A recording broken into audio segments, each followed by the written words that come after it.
എല്ലാവർക്കും നമസ്കാരം. അങ്ങനെ നേരെ എന്ന് പറയുന്ന സിനിമ വൻ വിജയമായി മാറിക്കഴിഞ്ഞു എന്ന് തന്നെ പറയാം. കാരണം 50 കോടി കളക്ഷൻ നേടിയ ഒരു സിനിമയായിട്ട് വന്നിരിക്കുകയാണ്. വലിയ രീതിയിൽ അവകാശവാദങ്ങളൊന്നുമില്ലാതെ, ഒരു മാസ് സിനിമയല്ലാതെ, ഒരു സാധാരണ സിനിമയായിട്ട് പോലും 50 കോടി കളക്ഷൻ നേടി സിനിമാ ചരിത്രത്തിന്റെ പുതിയ നാഴികക്കല്ല് തന്നെ തീർത്തിരിക്കുകയാണ് ലാലേട്ടൻ.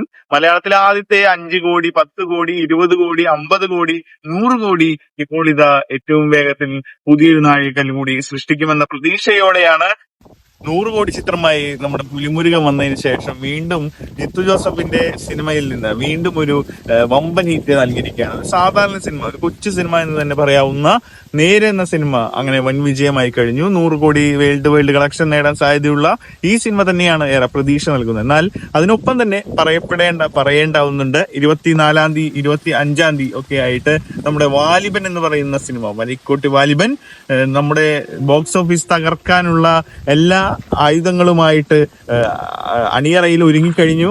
അതായത് ആ സിനിമ വരുന്ന സമയത്ത് ഒരുപാട് പ്രതീക്ഷയുള്ള പല കാര്യങ്ങളും, 2 ഗാനങ്ങളടക്കം വന്നിട്ടുണ്ട്. പക്ഷേ ആ സിനിമ വരുമ്പോൾ ഒരു പേടിയുണ്ട്, അടുത്ത ഒടിയൻ 2 ആവുമോ ചിത്രമെന്ന്. ഹേറ്റേഴ്സ് പറയുന്നത് അതാണ്. ഇതൊക്കെ കാണുമ്പോൾ ഞങ്ങൾ പ്രതീക്ഷിക്കുന്നത് ഒടിയനാണ്, അതിന് മുകളിലേക്കൊന്നും വരില്ലെന്ന്. എന്നാൽ അത്യാവശ്യം പ്രേക്ഷകർക്ക് ഇഷ്ടപ്പെട്ടാൽ നേരെന്ന സിനിമ ഒരു ഉദാഹരണമാണ്. അത്യാവശ്യം പോസിറ്റീവ് റെസ്പോൺസ് ആണ് പടത്തിന് വരുന്നതെങ്കിൽ മലയാളത്തിലെ ആദ്യത്തെ 300 കോടി കളക്ഷൻ കൂടി ഈ സിനിമ നേടുമെന്നതിന് വീണ്ടും ചിന്തിക്കേണ്ട ഒരു കാര്യവുമില്ല. കാരണം ഉറപ്പ് തന്നെയാണ്, മലയാളത്തിന്റെ അടുത്ത 300 കോടി എന്ന നാഴികക്കല്ലും ലാലേട്ടൻ തന്നെ പൊളിക്കും. ആ സിനിമ അത്യാവശ്യം സൗത്ത് ഇന്ത്യയിലും നോർത്തിലുമൊക്കെ ഇഷ്ടപ്പെടുന്ന ചരിത്രമുള്ള അല്ലെങ്കിൽ ആ ഒരു രീതിയിലുള്ള സിനിമയാണെങ്കിൽ ആ തരത്തിലും വിജയിച്ചു കഴിഞ്ഞാൽ ചിലപ്പോൾ മലയാളത്തിന് കിട്ടുക ആദ്യത്തെ 500 കോടി ചിത്രം എന്ന അത്ഭുതമായിരിക്കും. അപ്പോൾ ഏറെ പ്രതീക്ഷ നൽകുന്ന ഈ സിനിമ 25-ാം തീയതി റിലീസ് ചെയ്യുമ്പോൾ ഒരുപാട് പ്രതീക്ഷ നൽകുന്ന പ്രേക്ഷകർക്കൊപ്പം തന്നെ പലരും പറയുന്നതും പലരും പേടിക്കുന്നതും ഒടിയനാവുമോ എന്നതാണ്.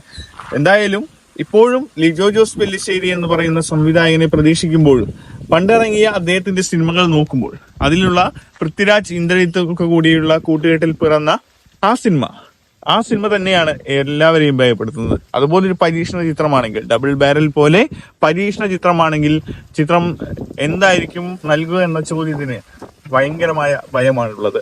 അപ്പൊ സിനിമ ഇറങ്ങിയതിനു ശേഷം മാത്രമേ ഒരു പ്രതീക്ഷ വെക്കാൻ സാധിക്കൂ. എന്തായിരിക്കും, എങ്ങനെയായിരിക്കും എന്നൊക്കെ ഉറപ്പിക്കാൻ കഴിയൂ. ചിത്രം നല്ലതാണെങ്കിൽ എന്തായാലും ഒരു 200 കോടി എത്തുമെന്നും, അതല്ല സാധാരണക്കാരല്ല, സൗത്ത് ഇന്ത്യയിൽ എല്ലായിടത്തും നോർത്തിലുമൊക്കെ ഇഷ്ടപ്പെടുന്ന ഒരു കാന്താര ലെവൽ സിനിമയാണെങ്കിൽ, മറ്റൊരു സൂപ്പർ സ്റ്റാറും ഇല്ലാതെ കാന്താര നേടിയ വിജയം, മറ്റൊരു സൂപ്പർ സ്റ്റാറും ഇല്ലാതെ KGF നേടിയ വിജയം, അതായത് വിജയോ സൽമാൻ ഖാനോ അല്ലെങ്കിൽ ഷാരൂഖ് ഖാനോ പോലുള്ള സൂപ്പർ സ്റ്റാറുകളെ ആഡ് ചെയ്യാതെ, ഒരാളെയും കൂട്ടുവിളിക്കാതെ ഒറ്റയ്ക്ക് വിജയിച്ച, അവരുടെ ഇൻഡസ്ട്രിയിലെ വൻപിച്ച വിജയം കാഴ്ചവെക്കാൻ സാധിച്ച അതുപോലൊരു സിനിമ മലയാളത്തിൽ ലഭിക്കാൻ ചിലപ്പോൾ ലാലേട്ടനായേക്കും. എന്താണ് നിങ്ങളുടെ പ്രതീക്ഷകൾ? അത് കമന്റായിട്ട് രേഖപ്പെടുത്തൂ. മറ്റൊരു വീഡിയോയിലൂടെ നമുക്ക് വീണ്ടും കാണാം.